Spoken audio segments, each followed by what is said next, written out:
What up, VIPs? Welcome back to the channel. Welcome back to the lounge.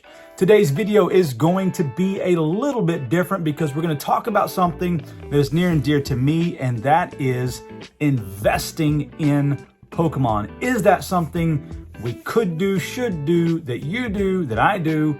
I don't know. But I see a lot of PokeTubers putting information out about this, and so I'm just going to kind of throw my small amount of knowledge into this. If you really want to know Pokemon investing, one of my favorite YouTubers to watch on this is Sean over at the Pokevault. Definitely, I follow all of his investing stuff, but I'm just basically going to share with you guys kind of how I invest as somebody who does not have a lot of money to throw at it.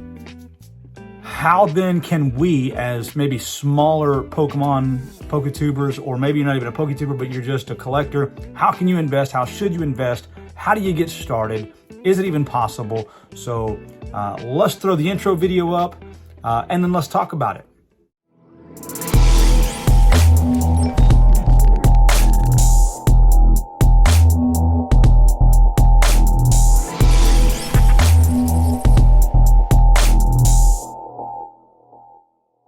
All right, guys, so let's talk about investing.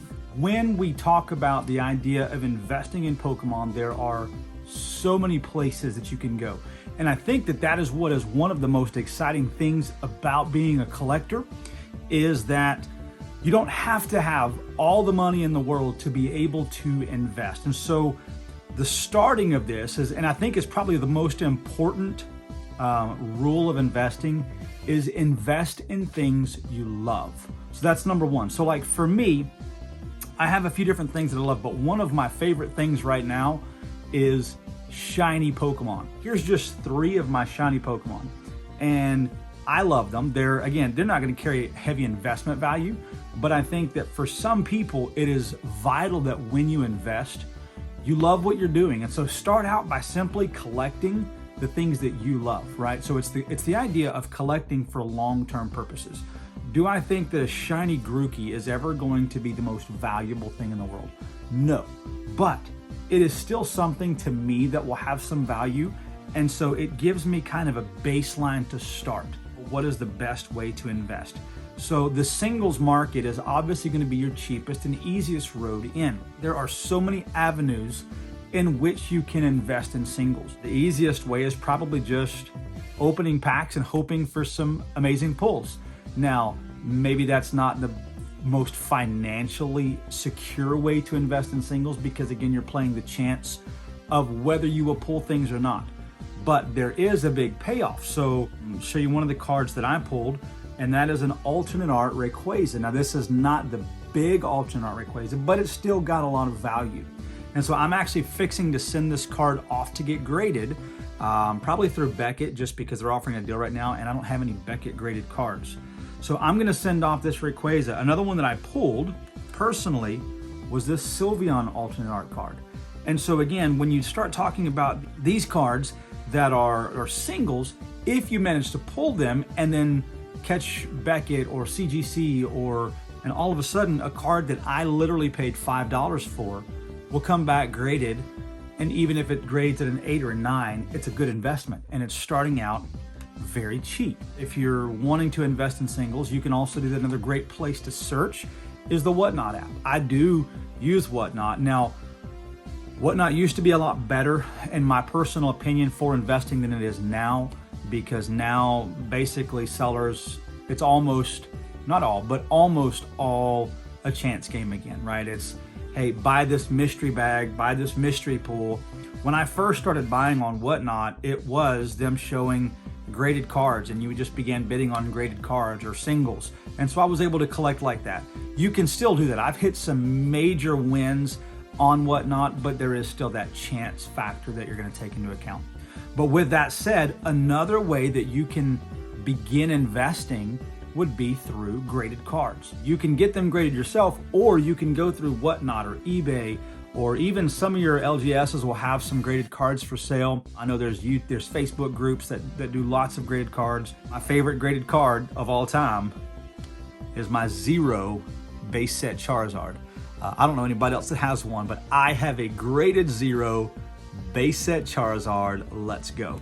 Obviously not a lot of value in that card, but for me, it's priceless, man. I love it. But if you don't have a specific grading company that you like, then look around, because you can invest and really, if you're just trying to get in, you can get some quality graded cards from some lower end grading companies. And again, they're not going to carry long-term massive value, but it will be something for you to start your collection, your investment in. And then hopefully over time, maybe you can sell those and upgrade and start moving towards CGC or Beckett or PSA. Another thing that I love collecting, that I love investing in, is autographed cards. So like I've got a Leonhardt autographed. It's actually a custom card of his, so it's not going to carry Pokemon card value. But I intend to get this graded through PSA's authentication when I go to Collecticon in Dallas here in a few months. But the one that I love even more than that is my Squirtle autographed by Jason Page. Check out this video clip. Go, Mary Kimball gotta catch 'em all. And so there you go. I got the OG singer to sign Squirtle, gotta catch 'em all, Jason Page. And again, you can get these cards graded. That value just begins to go up. Whenever I got this card autographed, he asked me if I wanted him to put my name on it. And that would have been really cool to have him sign it, Murray Kimball, gotta catch 'em all. But my brain was instantly thinking investment value. And if it's personalized, it loses value. So while it will retain personal value, so if you're looking to invest solely for your own personal gain, you're never going to want to sell it, then get it signed by, I'm hoping, I got this card here. I got this card here, right, which is a Topps TV1 Ash Ketchum.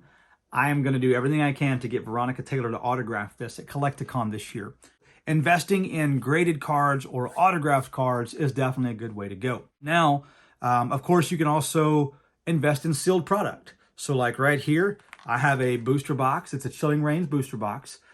Everybody hated Chilling Reign. Everybody said, oh, it's chilling pain. It's awful.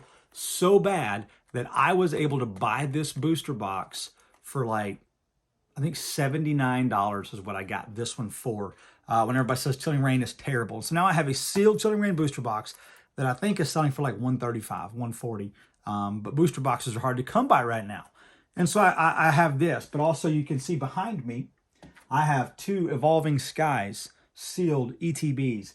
I've got a Pokemon Go sealed ETB. I've got a Silver Tempest sealed ETB. Over in this corner, I've got my Quaxly Paldea region. Now again, they're not going to carry massive value tomorrow, but when you start investing, you're looking at long haul and you're looking at just really holding it for a long season. And so sealed items definitely will retain their value. If you can get a Pokemon product sealed below MSRP, you almost can't go wrong, because they're only going to drop so low. Eventually they will go up. It may only go up $10 or $12, $15, but it's not going to lose its value that much. And then of course there's the sealed vintage product. That's where you start getting into more money. That's when it really becomes, a game of what do you really want to have in your collection? Are you willing to buy and sell and flip and go through the process of that it takes? Because like I've got some items here that I'll show you guys. I've got a Generations pack that is sealed. And just again, single pack. It's not going to carry huge value, but it's an investment and it's a sealed single pack. I've got an XY Primal Clash pack. I can take you back to the black and white era with a Plasma Blast. And so again, and I've never weighed in these packs. I don't know what is or isn't good or not as far as weights. I've got an XY Ancient Origins pack. I've got an XY Base Set pack. I've got the XY Evolutions pack. And so those are some sealed vintage packs that I have. I have a couple other sealed vintage packs that carry a lot more value. And that would be first of all, my base set, or my Japanese Team Rocket vintage pack, as well as back here, I have a sealed Fossil booster pack. Got the Wizards of the Coast, everything on the back of it, just like you remember. Now, this obviously is going to cost a lot more. These are, I think, about $150 right now for one of these. Now, I got it for like $70 when I first got it. I instantly put it in an acrylic case, And there you go. Now I'm retaining that. I have no intention of opening that anytime soon. Maybe if we hit like, I don't know, 1,000 subscribers, I would think about it. But even then, I'm just not sure. This one I probably will open. Now the cool thing about the Japanese cards is, other than the base set, when you get into the vintage Japanese, other than base set, these are all guaranteed a holo. So there's value in this as well. And so that's a good pack there to hold on to.